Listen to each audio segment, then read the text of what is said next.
Welcome back to Super Tuesday Recap. This is your host, Chris, Deepom, Jeff, and we have Shanna here.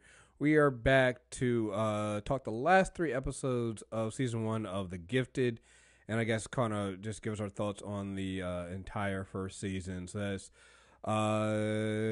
3 and 1 is episode 11, and the last 2 episodes are kind of in... I didn't know if they were going to split them out into 2 on IMDb, and they did. It's Extraction and X-Roads. So let's do this. Where we last left off, we had the last episode. I even called this the Jace Turner villain agenda. My man really did. He's gone full villain by the end of all this. He's no, yeah. So we'll get to that, but I guess I'll start with this, just giving you guys thoughts on these last 3 episodes, and then I guess the season as a whole. So, Shannon, we'll start with you. What do you think? I really loved it. I thought the season ended strong. I was really happy to hear that they've definitely gotten renewed, because I think there's just so many places that they can break out from here. But I'm obviously really heartbroken about some of the stuff that happened regarding some of my favorite couples, but it was good. I mean, yeah, I guess. I mean, I don't know. My I always find if anybody's listened to our Star Trek Discovery reviews, I always get happy when the relationship gets messy, and it's gotten messy here. So I root for the messiness. So, Jeff, what about you? You know, I never thought in my life I would endeavor to be a member of the Hellfire Club. Oh, Nick. But I mean, dude, where do I sign up? Do I need? Do I have enough clout? Can humans be members of the Hellfire Club? Because I don't see if there's any other way. Nigga, when they first showed up to the safe house, they were like, "Did you think it's a safe house?" Well, it is a house and it is safe. I mean, nobody said you got to live in squalor. Like, what the fuck, yo? Yo, man, this is like when they say you have liberal views until you make your first million, and you're like, yo, you know what? This taxes shit is some stupid shit. Why are we paying taxes? That's how I felt when they went to the mansion. I'm like, dude. Yeah, this first season, just the last 3 episodes, they finished. I think they finished it off well. I really enjoyed it, and it really made me see the conflict from all angles, which is what X-Men should do. So I was pleased. Listen, when they were like, I mean, we can put holes in the floor, give you some mold if you want to feel more at home, but like, our benefactors didn't leave us living in fucking abandoned warehouses. Like, I don't know to tell you, we live different, yo. Like, yeah, I don't even want to know how they got the money. It's like, yo, just kick your feet up. We're not running in the slums anymore. We're not running in abandoned buildings. Like, right. Enjoy yourself. I don't know what to fucking tell you. Do you, first of all, y'all ain't shit. Look at that out the way right now. Look. When the X-Men around, was Charles Xavier and them, were they living in squalor? No, they had a mansion. They were living in the X mansion. That mansion's been blown up. Do you really want to do that? Let's have that conversation. And do you know how many times they got rebuilt as a mansion? You know, maybe they went to. They also lived in the outback. They lived off the look. Those are places that X-Men have lived anyway. Temporary setback. I'm not doing this to you. I'm not doing this to you right now. But mainly in that mansion, though. Right? Mainly in the mansion. The multi-bit. Y'all got to be more specific. Too many mansions that come through here. Now, regarding the end of this series and the series as a whole. I never thought the subtlety with which the X-Men are handled and tackled in the comics could ever be translated to larger media. I knew that we got closer with the animated series in the 90s, but then you saw the movies and you're like, oh, we're just here for spectacle. This was the subtlety I never thought I'd get. This is the long-form storytelling I never thought I'd get, and I'm glad it ended the way it did, because when they show the rest of you heathens how evil the Hellfire Club is, you'll be regretting this podcast. So, like, season 2 is going to go off the rip of showing us, here's the choice Lorna and Andy and some of these militarized motherfuckers made, not realizing what they've really signed up for. Because that's how the Brotherhood goes. That's how it works. That's the seductive nature of the Brotherhood, and that's why you have defections like Scarlet Witch leaving after issue 3. Like it's always interesting to see how the line vacillates on what you're willing to do. For Lorna, the impact of Ahab, who's not dead. I'm sorry, plane crashes, if you will. Who knows? Oh, again, remember he got himself healed up after that last time, so who knows what the fuck he did to himself? Exactly. His contingency plans are contingency plans. You're being hunted by mutants, one of whom you know is Magneto's daughter. I ain't fucking around. Like I would be, me myself, be prepared. But I think it's gonna be interesting because this is it. This is the first time they've ever made the Brotherhood or the Hellfire Club, whatever analog you want to use for the not X-Men, seem like an attractive, right, logical choice. Mm-hmm. This is one where it says, "Hey, you're pushing the corner. What are you gonna do? You go swing and fight," and that's inadvertently defining what makes the X-Men heroic, protecting all that hates and fears them. Yeah, no, I think that's always been what the X-Men are, and so you knew that was always coming into the series. The one thing I was like, okay, we're definitely going to get the humans are the bad guys, but you got to also understand, you also got to get that conflict among mankind about where you want to move forward. You can do the Xavier. Basically, they're going to give us the Xavier versus Magneto without even having them there. You know, you're going to do it in proxy, and that to me is also at the core of X-Men. And you don't need to actually have those two characters there to tell that story, which has always been the problem with the live action X-Men movies, that they don't seem to be able to tell that story without Eric and Charles. And now you can. Like now you can see that, oh no, and it's very easy to be attracted to that dark side. And I take offense to Deepalm thinking that I don't know what I'm getting into when I sign up for the Hellfire Club. I actually know what I'm getting into. Getting into maybe killing some human kids. Like if you got to break a few eggs and make an omelet. Just saying, you know. I think I just want to do the Black Knight. The Hellfire Club was mid '80s era lingerie and killing human kids. I'm sorry, you only answered half the question. I'm sorry, you're right. So, but again, you're not turning me off to this idea right now. Like light S&M bondage. Right, you're not. You know, it's like. Just make Deepalm a Black Knight, and then he'll come over to the dark side. Once he gets drunk with power. Notice, man, I'll meet you in the basement with Wolverine. Me and Logan finna handle this. No, we got y'all. I've seen the Hellfire Club. I know the blueprints. We got this. Look. I knew the Hellfire Club was attractive when Dr. Campbell picked up them kids, and I also got mad like the Frost, like the Cuckcoos did. Was like, yeah, I mean, and. Like he was like, oh yeah, he used kids as human shields, and the problem being, what stopped you? We asked you why you didn't take him. Well, he's gonna kiss him. What about our kids? Strong comeback. Like all I'm saying is, I'm gonna need the underground to come a little stronger. Like you're gonna need to come up. You're gonna need to be able to answer those questions. Please believe I'm answering for ideological X-Men Universe Deepalm. Real life stuff, real life shit, real talk. I'm in the Brotherhood. Like I'm like, where we going? Let's do this. Yo, I've seen enough. You just gotta have Sebastian Shaw on your good side, and everything's all right. No, I mean it's really hard because if we're talking about also Jace, because I still don't think that Jace is completely he's gone. Jace gone. Jace is gone. I'm sorry.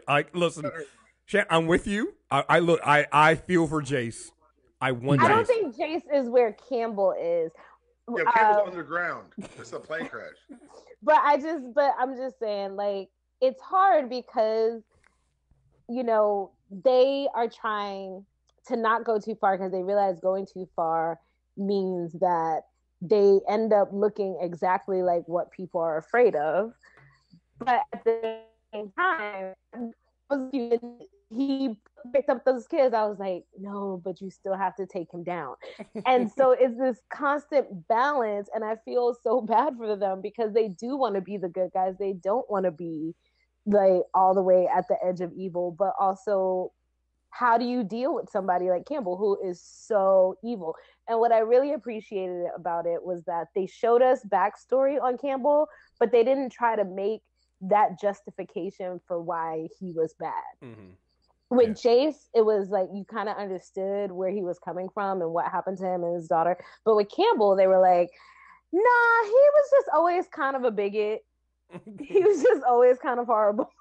Yeah. Yeah. And they didn't like try and make him sympathetic, which I appreciated. Well, one thing they did that I liked that was really good here with Campbell was when they went to that, what was it, Humanity Now or whatever the fuck that little conference they were having there. And that to me, I mean, obviously the Cuckcoos they were working on Polaris, and she was clearly the most vulnerable in that group. But part of it also was the fact that she saw their hate. Like, it's one thing when you see, like, her whole thing was they were happy. Those people that were there at that conference were so happy and were so, like, into the idea of, getting rid of mutants and everything like that. It's like, it's one thing when you see people with that happy. It would be like us as black people, standing outside of a policeman's ball for, like, them, like, murdering black people, and then seeing them laughing and yucking it up and being like, these motherfuckers don't give a shit. They're really cheering this shit. It was just like, I remember Bim, who writes for BuzzFeed, following her on Twitter during the election, and because she was a correspondent for BuzzFeed, she was at these Trump rallies. And reading her articles of being like a black, well, she's also British, so like a black foreign woman at these Trump rallies, I was like, I don't know how she did it, even being just outside, watching people go in, happy arm in arm with like t-shirts that are like, fuck this bitch, down with Hillary, no more, brown people taking our jobs. Like, I get it. I totally get it. But I feel for them because I understand where Marcos and John and all of them are coming from, where we don't want to become the exact people that we hate. Yeah, no, absolutely. Like the I mean, they had the kids there. Even at one point, he did say like "Make America Great Again." He did use that line. I'm like, oh, you fucking assholes! Like, you guys are really nailing this, driving this shit home. Yeah. It's I guess that's when sci-fi's at its best, is when they can tell you the story outside your window without directly implicating the people involved. But this is the closest it's come to saying, "Hey, racist assholes, we're talking about this is clearly you." And I love the fact that we're getting this wave of people who apparently never understood X-Men, who are like, "This is not what the X-Men are about." I'm like, wait a second, what book did you read, sir? Because all the X-Men I've read, Liefeld? All right, well, that's... I'm not going to say you're wrong. I'm just going to say you should read more. I'm just going to make what you got to do, we need to make a Twitter page full of like drawn feet and just have it like wear like a garlic necklace like you would against like a fucking vampire. Maybe that'll keep them away, or anybody who likes them away. Just here's some shoes. Here's some shoes, Rob. Draw. Learn how to draw them, Rob. Where are their feet.tumblr.com? That would be an awesome Tumblr right there. See if you can find the feet. But one thing that was powerful to me was I can't remember. I didn't write his name down. The dude who was giving the speech, and he was using the story of Lucifer as an anecdote for why they need to eradicate mutants and keep them in control. And he was giving that speech saying basically that Lucifer fell from heaven because he tried to be God, and he was using his power to corrupt other people, and that can happen again. And that whole story with how Neanderthals were actually smarter than humans, or had more brain capacity, but humans were able to survive because they banded together, and that's what they needed to do today. And the use of propaganda, and how I was like, damn, if I was a radical, you would have had me signed up to bomb all the mutant shelters. The way he was using compelling, intelligent hate language to hammer his point across and rally people to the cause. Even if you were on the fence, you can empathize with somebody who says, we don't have powers, they have powers, they're using it wrong, they're thinking that they're greater than us. Even the term homo superior sounds like you're better than me genetically. So that was real powerful. That was classic X-Men rhetoric to me. Was that the senator, or was that Campbell? I can't remember which one because both of them gave speeches, and I can't remember which one. But I mean, like you said, it was Senator Matthew Montez was the senator, and then Campbell. They both gave speeches, kind of similar, like making these arguments. You're like, oh, you're kind of close, but I can see how this. You mean not Right. Ted Cruz? Huh? Not Ted Cruz. Yeah, not Ted Cruz. You're right. Yeah. Nah, it wasn't him. It was the other guy, the older guy. I think it was the damn, I'm blanking on his name. The dude who was recruiting Jace. Oh, Campbell.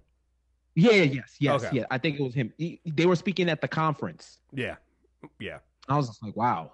Like, damn, this is like TED Talk for mutant racism and shit. It was.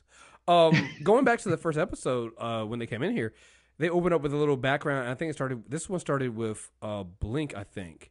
Because then we get into the dueling funerals. I'll talk about that in a minute. But I think the 3 and 1 started with them. You see Blink, and they started with the fucking purifiers. They brought the fucking pure. I was like, this is some good shit here, yo. This is, well done. Like, you bring the purifiers in there. Blink's boyfriend was terrible. Basically, like, well, no. Are you one of them? Oh, no. I'm human. She looks at him like, this motherfucker just, yeah, you should run. You should run. And I'm just like, again, it drives home what being a mutant and how hard it is. Because again, she was talking to you. At that point, you don't even really know if she is a mutant, or you don't know what tensions are going on right now. She's like, yo, yeah. She's talking about how she hadn't come out in a while, and they're glad that she did this, and everything's fun. He seemed like a loving boyfriend, and asked her to come over and do all this stuff. And you're like, oh, okay, so maybe this is before she got her powers. And then you find out, oh, no, she's a mutant, and they know she's a mutant, and her boyfriend went from being the loving, understanding to, oh, well, no, not me. I'm not a mutant. She is, but I'm not. And it's just like, wow, man. Just, again, nailing home this idea of they're never safe. You know? Right. And they can never let their guard down. So I love that. And then you get into the dueling narrative, the dueling funeral. So you have Jace giving his speech at the funeral for his fallen agent, and then you also have the speeches for Dreamer. What was it? What was her name? Sonya. And I thought that was also done really well, you know. And it just shows it was done to show you, you know, that both sides had it removed the concept, but it was showing you that both sides had reason to be so upset because they both sides lost somebody. But you also know deep down inside, as you hear Jason is like, yeah, there's a lot of other stuff you're missing here, man. Like, yeah, that shit happened, and yeah, your agents are there to like. You're there to imprison these people. These people aren't all criminals, and you're doing that, and you're now going even darker, you know. And that's exactly what he did. And you see throughout the rest of these 3 episodes, Jace getting darker and darker and going further and further.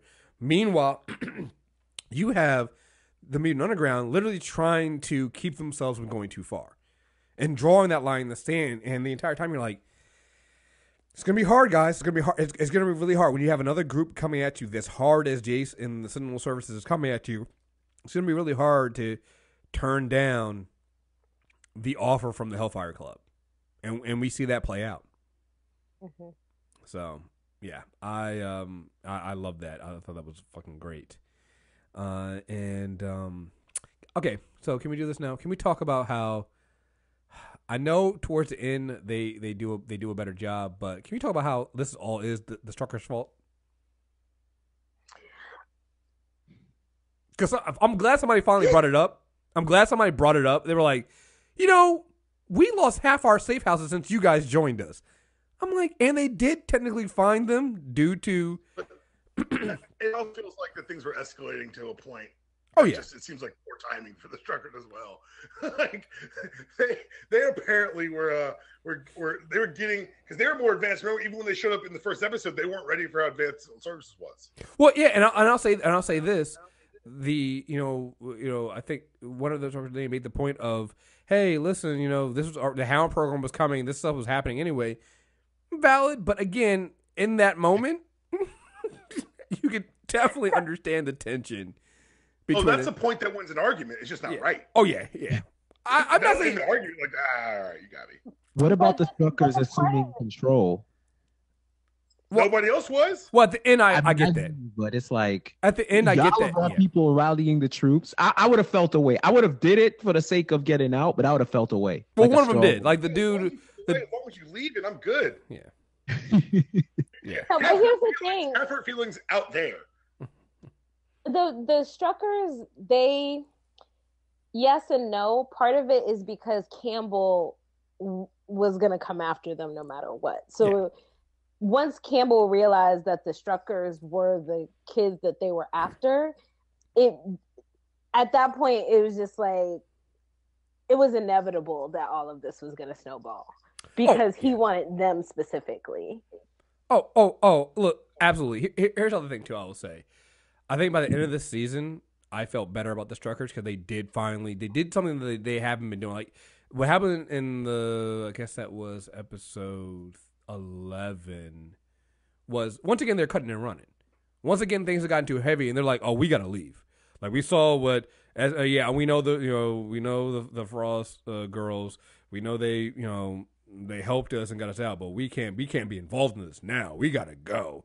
And I'm like, okay, so you're gonna cut and run like you normally do. So that's not gonna help. Also, I think in episode 12 at one point, one of the mutants, the one who can make things disappear. And reflect the one who drives the one who drives the bus says something to Kate, and she came in and she's like, I just don't understand. What is your problem with me? I'm like, oh, maybe that's your husband. Literally, almost ratted him out. Like that. I think that was my thing there. It's like the Struckers do a better job. Like they got to be more self aware. Like it's like you guys are the outsiders here, and nobody trusts you. It's for the audience to remember. Oh, I know. That's for the audience, but it's like I also it's in the paradigm of a television show. Well, no. But I also beyond that, I think that that's also a good point. I think something that you see in real life. I mean, you'll see white people all the time come into resistance meetings and activist space, and one try to take over themselves, and two want to forget that they had done something evil not a few weeks before, and you have to remind them. It's like, yeah, we don't trust you because you do untrustworthy things, you know. Like some of the things they've done, like even to the point of them, when they were, remember granted it was due to Esme, but when they went off to go find his father, they got information. But again, you didn't tell anybody. Like it's not the fact that some of the things they do, is that they do it without thinking about beyond themselves, and so it doesn't seem like they really are part of the group. Like they've never felt like they were part of the resistance, mainly because the two parents are human. I love the moment when Reed's like, I wanted you. I'm a mutant. I would have been like, boy, if you don't sit your ass down, if you don't with your whole ancestry.com ass sit the fuck up. But it's that kind of stuff. It's like, so yeah, you're right. It is for the show, but I also think that it's a very real thing that happens, and that's why, I'm for it. And that's also then why when at the end they're the only ones left, and they're the only ones left to take over and kind of, lead these people, help lead these people out. I was okay with that because it's like at that point you finally do see them as being part of the same, because they could have once again cut and run, but they didn't. Instead, they stood and fought, and they stood and helped everybody, and kind of they finally proved themselves. They finally like the fifth time of the season that these two have led the team. Not directly. Well, I mean, not like this. Not like this. When she was performing surgery on Blink and organizing the defenses, like, and I see what you're saying, but for me, it feels almost like, and I get why they did it because again, it's a larger theme for the season. But for me, it felt like I'd seen the group, the Strucker family, step up 4 or 5 times this season, particularly when they were escaping that safe house and they're fighting those other two Struckerized mutants. What are we calling that, by the way? I don't know. Were the forced Struckerization? Yeah. Like, I thought about this too much apparently. But like, well, I think that they've asked, because they're two of the bigger guns, they've had to step up. And they've stepped up I know where we're getting the different. See, I separate the kids from the parents. See, if you're talking to the kids, yes, I think the parents too. Like I rewatched the whole show before we did this. Right. So it's all kind of fresh in my head. So I've watched the parents step up repeatedly. Yeah, and then they also then go and do something stupid.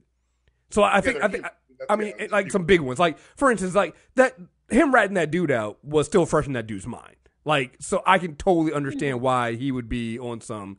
Yeah, you say this, but then you don't do this, and then you go do something different. Like it's, I get that, and so here, he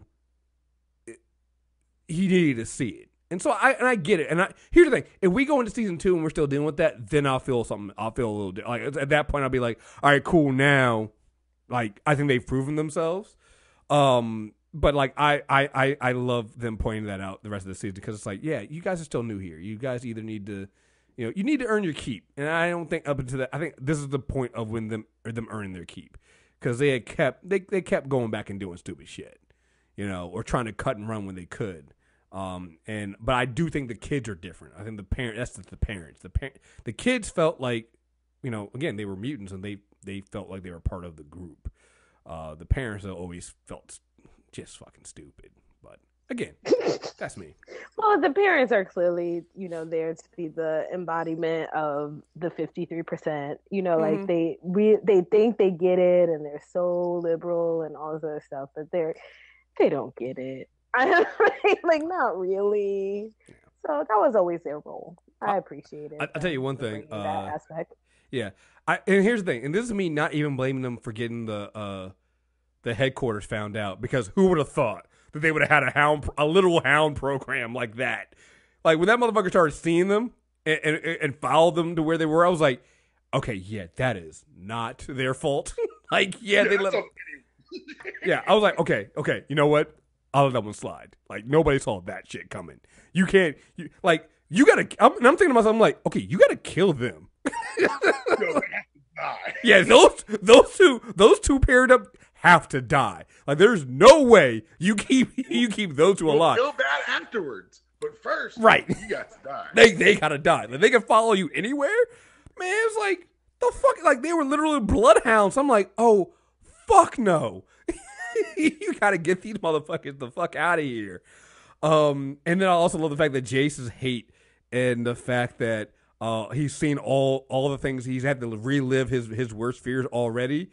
He literally powered through the fear defense. I was like, oh, Jace done powered up. Oh, you guys gotta kill everybody. They all gotta go. He's like, his anger has truly outweighed his fear, because he's like, why is everybody looking? He was like, this is some mutant shit. Right. No. He's like, power through, everybody. Power through. Like stubbing my toe. I'd be like, this is a mutant. Like, if I lived in that world, I'd be the most suspicious motherfucker alive. Right. Like, Jason's the type that gets you hurt in the gym, where he's like, yo, one more. It's like, yo, fam, I can't lift it. You see my arms twitching. Go get the bar. Go get the bar. You're gonna kill me. Go get the bar. Yo, one more. I'm not lifting it. Then you taking me to the doctor, to the hospital. He's a dude that gets you hurt. Like, when he pushed through that, and really, it was like he was annoyed at the fear. Fuck, I'm so mad for. Yo, everybody, stop bitching. It's the mutants. Right. Just go. Trust me. I'll go first. Right. This some mutant shit. Power through that shit. Let's get through. I was like, oh my goodness, somewhere like the Empire. Michael Jordan can't coach. Right? Like, why can't you see? I see it. Right. That's it here. I'm sorry, Mr. Jordan. I just don't. Damn it! Give me the ball. Like, that's exactly what Jace is. He's like the type. He's like the type. If you say word and he says word and you still doubt him, he will fight you. I said word. What you mean? But what else I gotta say? Let's go. We're gonna translate that in the post mix for people not from New York. It's okay. But we're gonna make sure everyone understands that reference. I got it. I was with you.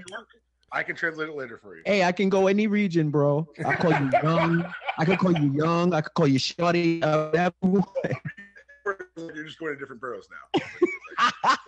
That's not region. That's not how this works. I saw Jace go through all that shit, and I literally saw like the Emperor sitting on a throne, going, "Yes, let the hate flow through you." Like, it's just like, I was like, "Oh my goodness, he's fucking like, he's hit the next level." He's hit the next level where he's now impervious to this kind of shit. Like, he's gonna be that dude. Like, oh my goodness, yeah. Like, here's the thing. Like, my Jace Turner villain agenda is now in overdrive. when this motherfucker was like at the end and they were trying to pin the failed op on him and then also throw the senator's death on him too, he was like, oh no, I see what this shit is. Oh, you guys are going to do this? No, the mutants need to be destroyed. You guys don't have the balls for it. I'm fucking out of here. I goddamn quit. And they're like, no, wait, no, actually, we weren't going to actually quit you. We were just going to suspend you for a day. Come, we need people like you. He's like, no, fuck this. You guys aren't hateful enough. You guys are too limited. Like, he's going to be, yeah, Jason's going to be a problem in season 2. He's gone full mutant hater. And, yeah, that's going to be, oh boy, yeah. Did you guys catch when they were talking about pushing the legislation through or trying to get Washington behind their program, the Sentinel program? And it was like a throwaway line where he said, well, you see what happened when we tried with the robots. Yeah. Oh no, I definitely got that. Don't till later, but yes, God, yes. Yes. You caught that, right? I'm sorry if I jumped around. Yeah, good. I was like, wait. I was like, oh, so you guys did try Sentinels, and now I thought it was the other way around. I thought we were building to that, not that we got there already. Yeah. It's like, well, we did that, and we destroyed cities basically because of that.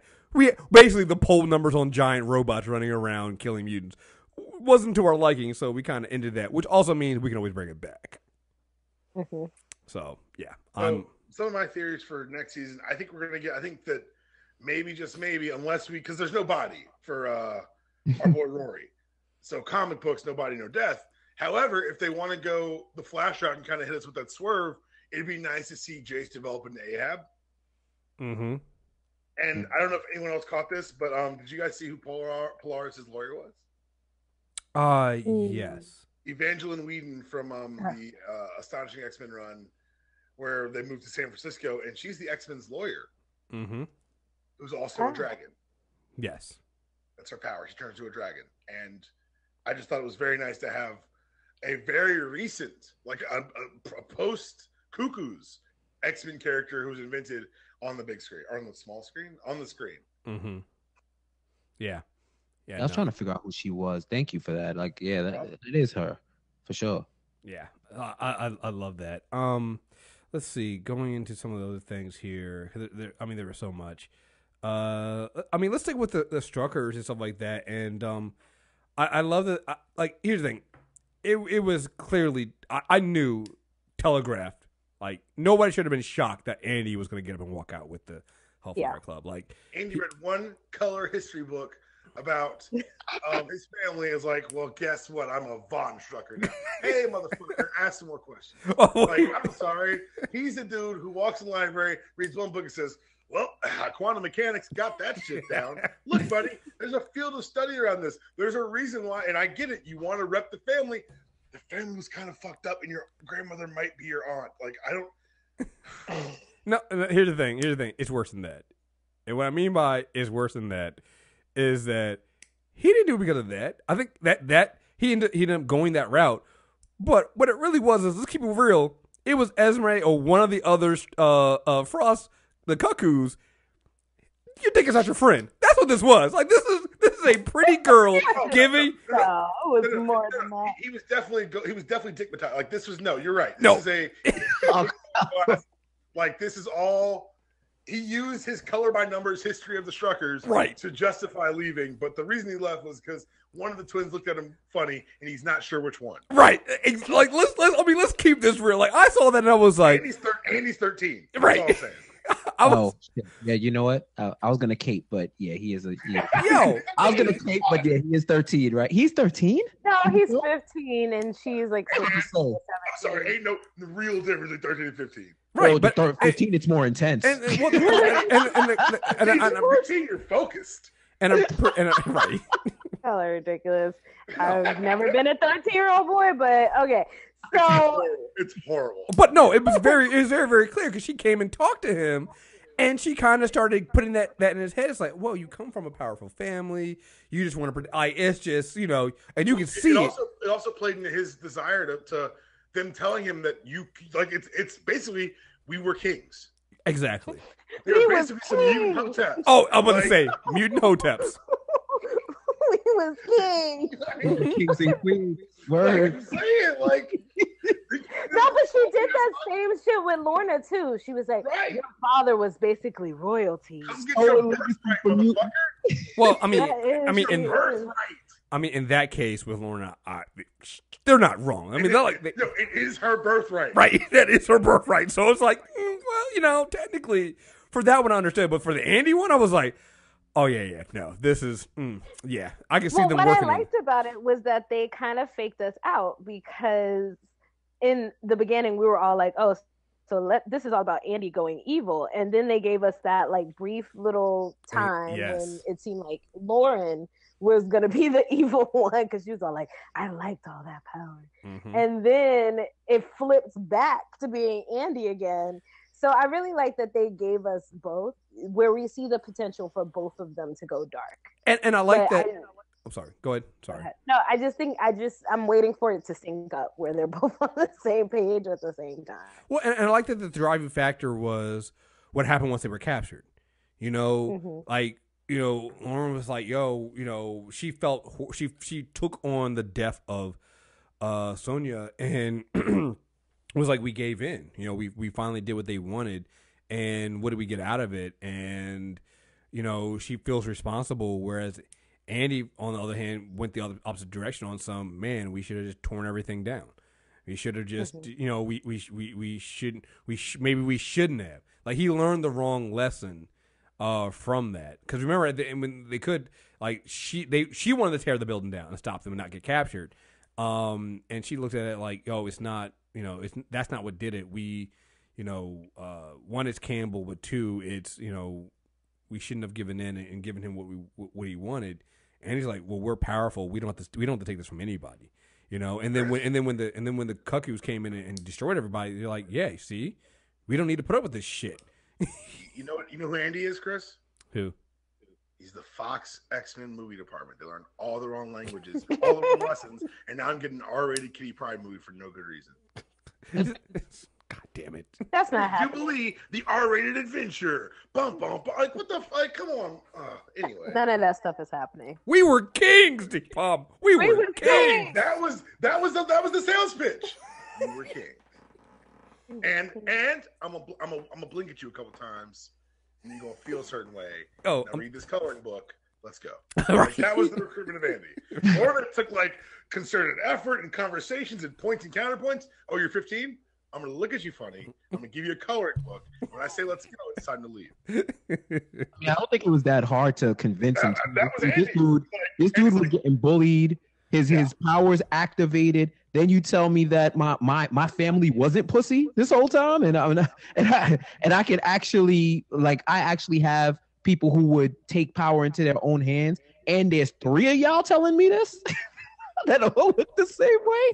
Yeah, why am I still here? And y'all got a mansion. I didn't even see the mansion yet. Right.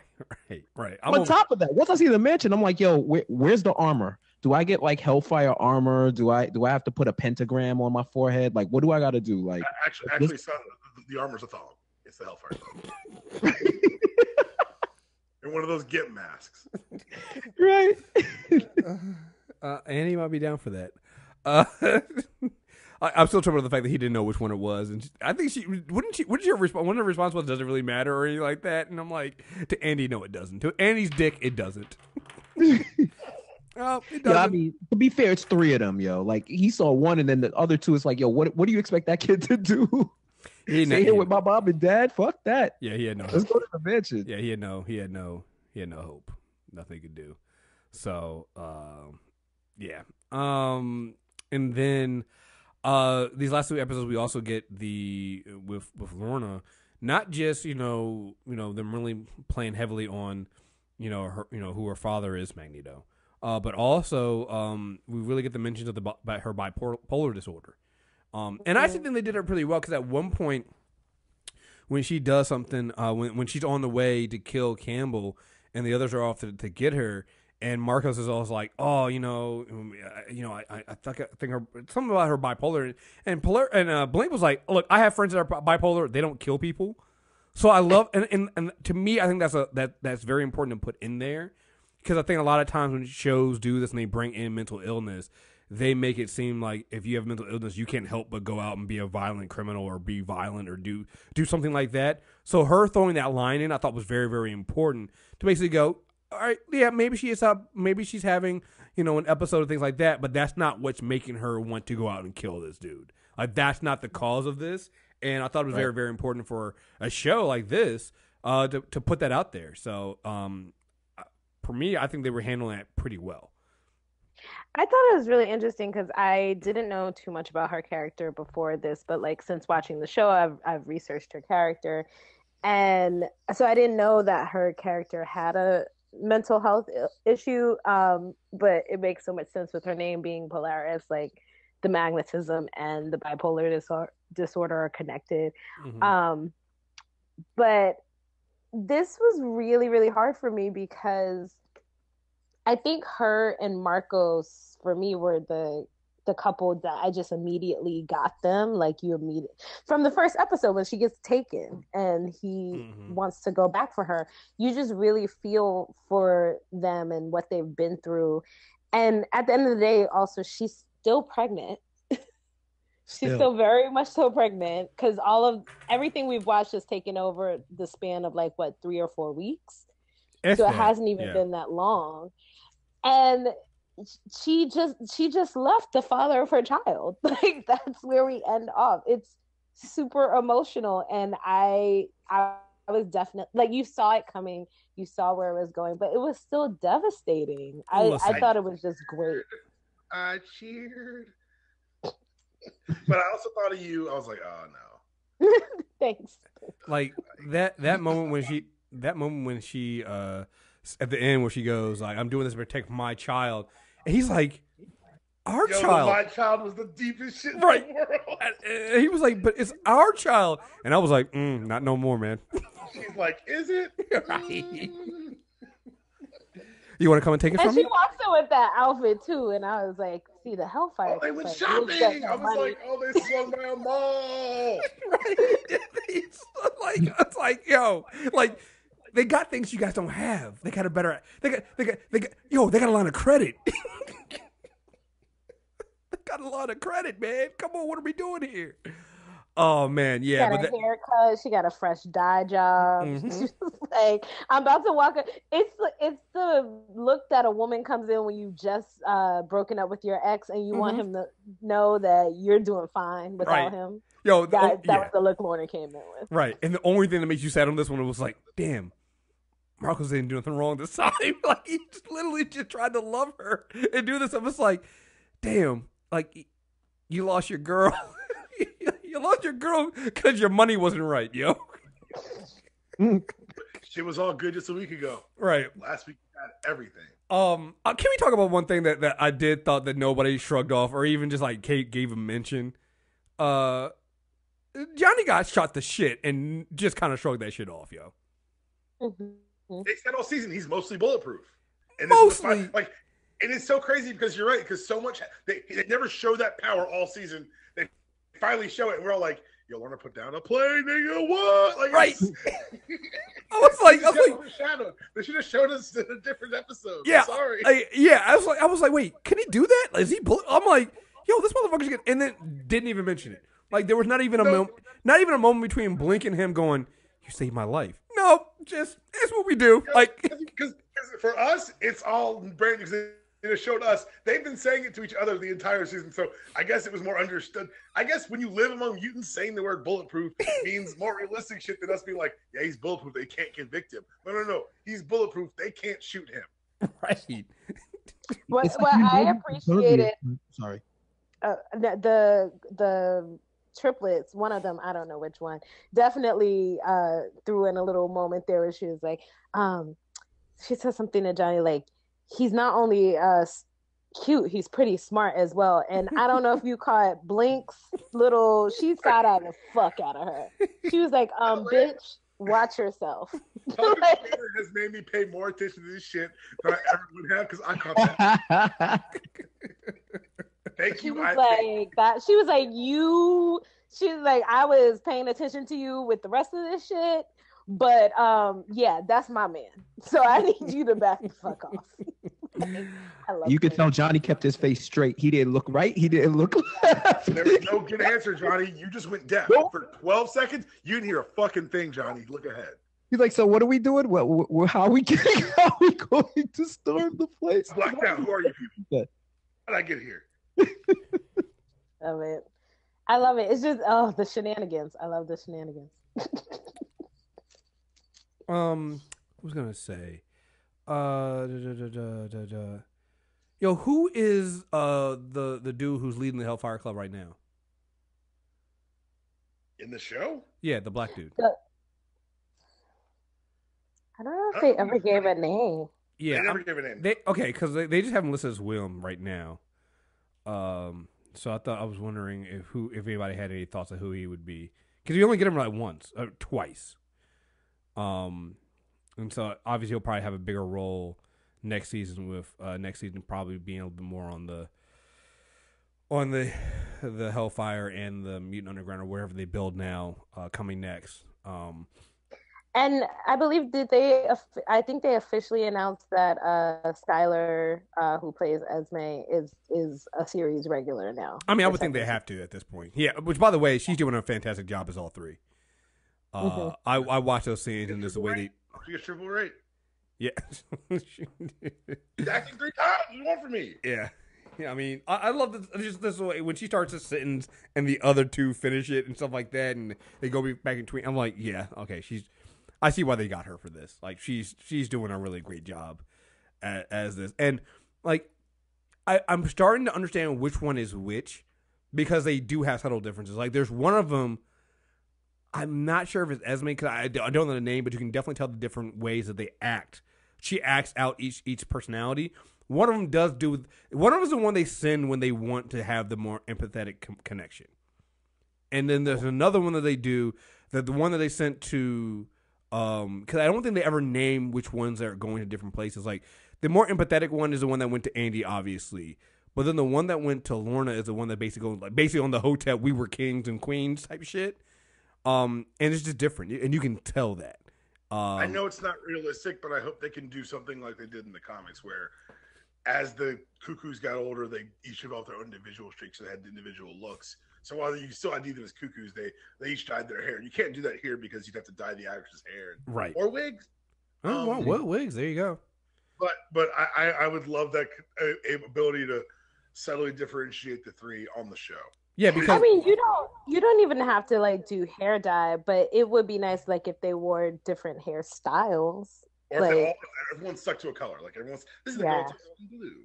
It's a little Power Ranger-y, but it would work for me. Yeah, because not only that, but I think that it would it'll really show that they're 3-in-1, but they are three different personalities. They agree a lot, but even then, sometimes in the comics, you saw them disagree. So, that'll be something interesting to play on and to go forward with there. Let's see. I'm going through my notes here. What else? Are we going to talk about Johnny and Blink? I mean, yeah. Let's go and talk about Johnny and Blink. Yeah. Oh, come on, you wanted to. They kissed. They finally kissed. Also, he got to take off his shirt, and that was great. That was a lovely moment. Thank you, writers. Appreciate you. But yeah, they finally kissed. That's next season. That does it. Quality now. I'll come back with all the cheesecake notes next season. I'm fine with that. Fight fire with fire. I was just saying, I'm fine with that. No, I think it was beautiful. They both mourned their sister wife, and that was lovely. And now they're together, and yeah, it was adorable. Well, we also got to find out a little bit about Blink's background and how she ran with the Brotherhood before as well. You know? Yeah, which I did get a little bit annoyed with Johnny though, where he was like, where he tried to kind of pull that like, oh yeah, you lied. This is unforgivable. I was like, I think we all understand why she lied, and we've pretty much moved past this. Hey, Deepam, you're breaking up. You're breaking up. Hold on, you're breaking up. What did you say? Okay. I was saying that Johnny comes off as most ideologically pure. Yes. And the strongest ties directly back to the X-Men. So I kind of understood his anger. Yeah. I mean, I got it, but I was kind of like, this is not the time. Like, we have bigger fish to fry. Well, and you're worried about this. And I appreciate he came back and apologized. Now, what this does bring up to me is this is one thing I think they'll have to do in season. Well, not really have to, but I think they will do in season 2, because they're going to want to differentiate the Hellfire Club from what the Resistance is doing. Is they're going to go into details of what the Brotherhood did and probably what happened on that one event and what the Brotherhood was up to and why the X-Men were trying to stop them. Mm-hmm. And I think that'll also kind of give us, because right now, again, as an audience, we don't see the difference. And if you're an X-Men comic fan, you know the difference, and you know why you should not walk out with the Hellfire Club. We as comic book readers, we know the difference between these two groups, but if you don't know that background, then you see this and the choice is no different. Is a no brainer, right? At the end, you're like, yeah, no, you go with these people. Now, particularly if you're telling me that the war is going to get worse now, and now with what Polaris did, we're going to we want to be somewhere where we're not running and gunning. We want to be somewhere where we're fighting back. Like, you get this understanding of wanting to fight back. Like, it also adds to that thing of, like, again, tying into civil rights movement and things like that. Like, how much discipline it took to sit there at that white only's counter while you have white people pouring stuff on you, shouting stuff at you, and physically getting violent with you. Like, yeah, that takes discipline. That's not something that everybody's cut out for. And so it makes sense as to why people want to go. But now going into season 2, you're going to have to kind of show why that was the wrong choice. But at the same time, you're also going to show that, hey, listen, the Underground's going to have to change themselves too as well. Because right now, just being the Underground, right now, just always running, that's also probably not the answer either. Like, you can't live in the shadows all the time. You're gonna have to figure something else out, because what you're doing isn't like you're helping people, but you see what's happening. Like, even doing this, it wasn't enough, and the Hound program was happening. Like, you need to have, like, if Esme going and all of them, the 3 Cuckcoos, and them going after Campbell and trying to stop that from getting the funding they need. Like, I understand why, they are pushing that and why she was pushing so hard, because look at what one of the Hounds did. Like, two groups of them did. One literally tracked them I'm pretty sure it tracked them across state lines. Mm-hmm. And then the second ones were literally a destructive power that only the Strucker the Strucker kids could stop. Like, you got some work to do as the Underground, as being the X-Men adjacent. You got some work to do. You guys can't just be like, you can't be the Morlocks. You can't just sit around and pretend like what's going on isn't happening. Like, you're gonna have to put some shit together, or you're gonna get wiped out. So you're gonna have to fight back. And I understand you're gonna have rules so you're fighting back, and you're not going to want to kill and all this stuff, but you're going to have to fight back if you don't want to get people in there, because what the Hellfire Club or the Brotherhood or whatever you want to call them is offering is pretty enticing. Talking about that, when the Struckers brought the whole place down, that was one thing that kind of annoyed me, because they were doing the thing where they were sneaking out and they were removing it like brick by brick or whatever, piece by piece. And I was like, couldn't Andy and Lauren literally just blast a hole in that wall? So I think the reason why they didn't do it, because the last time they did that, that was the problem.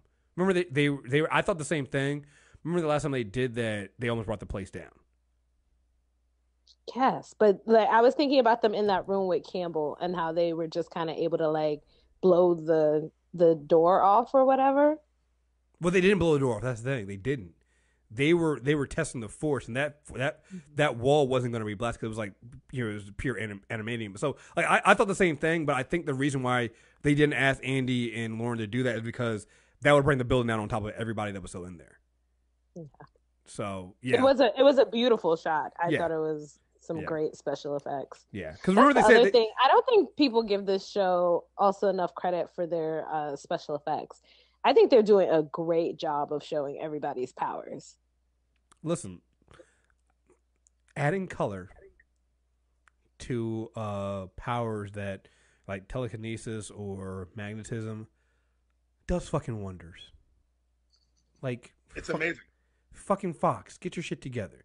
I'm not instead of watching Polaris sit there and make things float and things like that. Like you can see things like with her playing with her powers and you can see the different like you actually see it get dark in like her power darker green. And you're like, yeah, she's kind of feeling herself. She's getting more powerful, but she's kind of feeling herself right now. This is gonna be a fucking problem. Like it can add to that tension. It can add to that moment. Whereas in the comics, you just see somebody grunting really hard.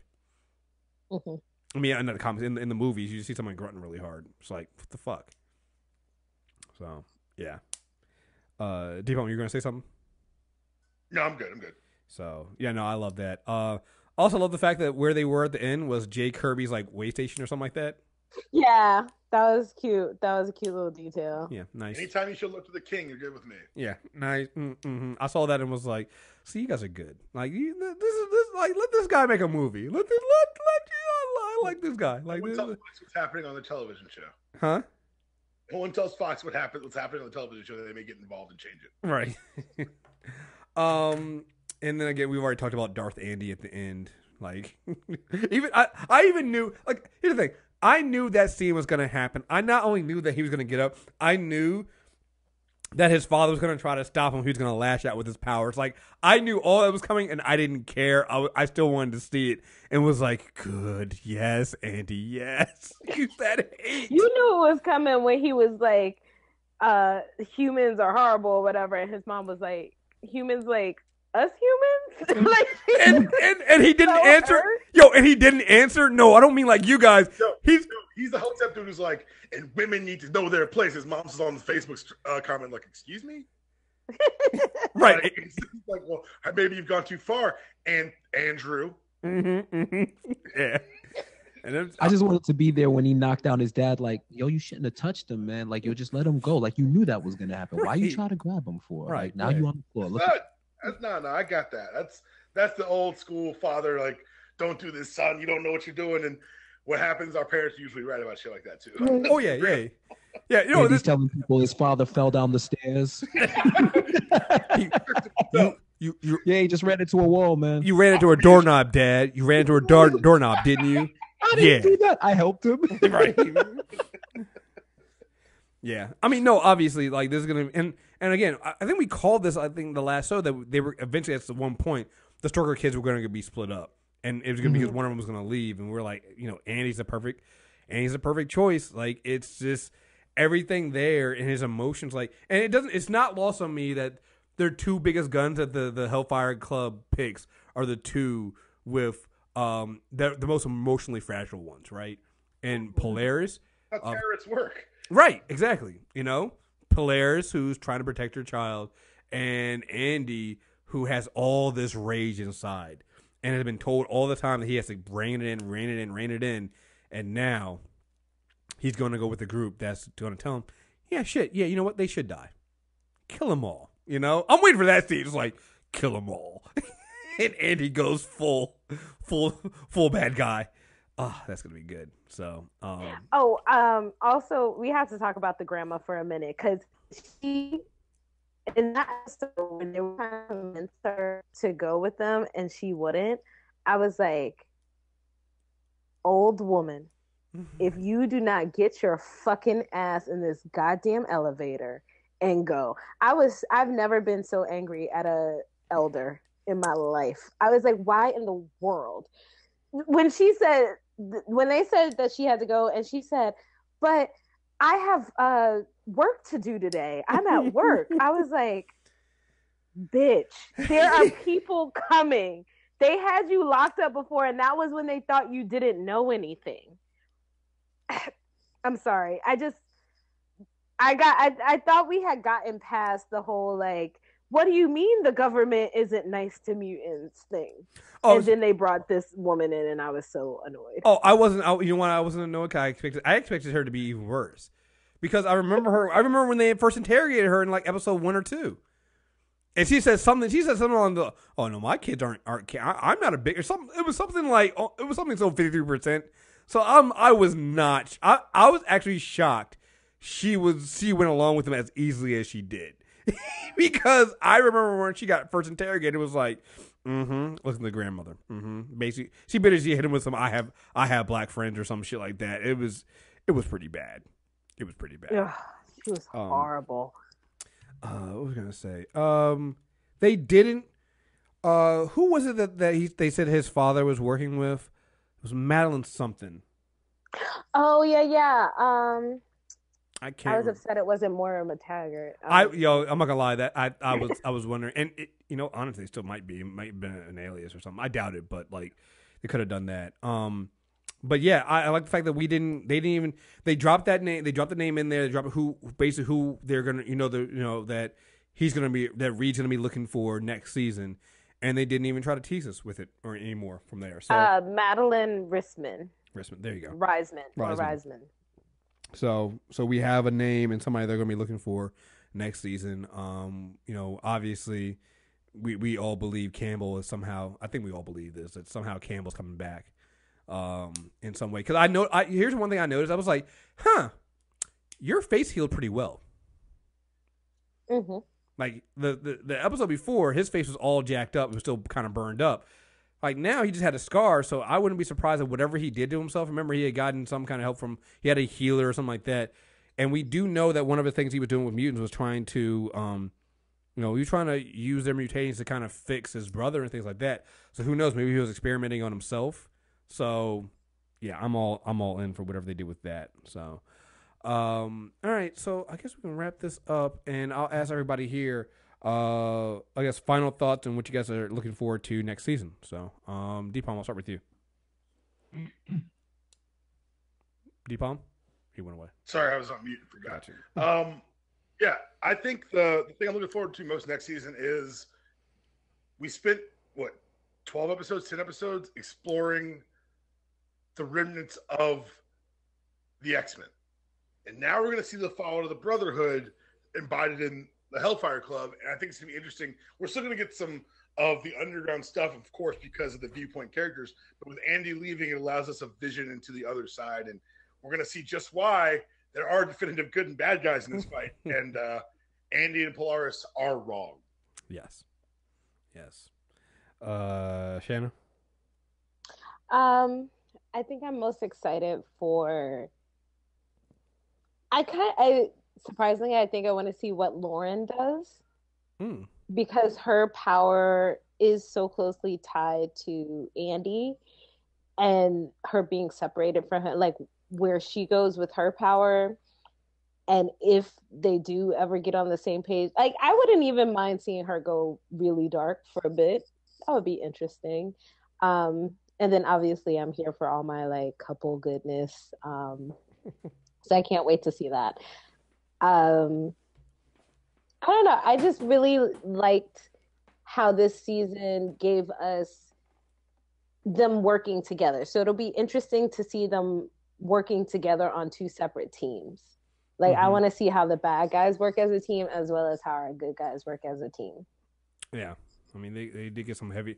Hellfire Club did steal some heavy hitters. So, and the fact that they set the underground up the first time anyway, like that was another small thing. Like so again, we as an audience know that the Hellfire Club is already willing to cross those lines. They got 37 mutants captured in this. For all their talk about saving mutants and doing this for mutant first, they sacrificed a whole group of underground mutants by snitching on them and having the driver snitch to the Sentinel services. So we've gotten those small. So beyond just, and that was something that was easy to kind of forget because they snuck that in there. So the big things were, that you as an audience member look at with the Hellfire Club is, well, they just want to kill these humans, and you're kind of like, well, I'm kind of on side with that. I'm kind of on board with that because these humans are terrible. But you forget that they've done that at basically any cost, not just human costs. They also got, for all the talk about stopping the Hound program, they literally put 37 more mutants into the Hound program because of this. So, yeah. Jeff. Couple of things from me. One, I'm interested to see whether or not Lorna morphs into her own version of Hellfire Club Magneto, because she's been really upset, and that crashing that plane was the point of no return for her, to me, at least to the time being. Plus, still being pregnant and having the baby, whether or not they jump forward and she has the baby or whatever, she's even stronger with the child. Mm-hmm. So that may trigger her bipolar disorder, or she may fully embrace being the white queen or the black queen or whatever have you. So I'm interested to see that. I wonder, sorry to interrupt, but I wonder if it's like pregnant women. So when they are pregnant, they have like a ton of like vitamin D and all that, and like the hair gets longer and all this other stuff. But then after they are pregnant, they start to like lose their hair. So like I wonder if like her powers are going to be like that too, where like they're stronger now while the baby's inside her, but once she has the baby, she's going to go through a time, like a period where she may be depowered, and that would be really interesting. It could, but I also think part of the reason why she's more powerful now was I think one of the Cuckcoos even said it. It's like it's not just a physical thing; it's also just mentally wise. And remember, they've already done a good job of tying powers and power levels to emotion. She now has something she's fighting for personally. So even when the child is born, that desire might still be there, and so she might still have that,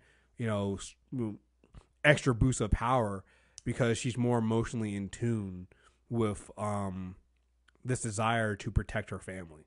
So, it'll be interesting seeing how they play with that, and too will be interesting seeing if they do a time jump or something like that with that.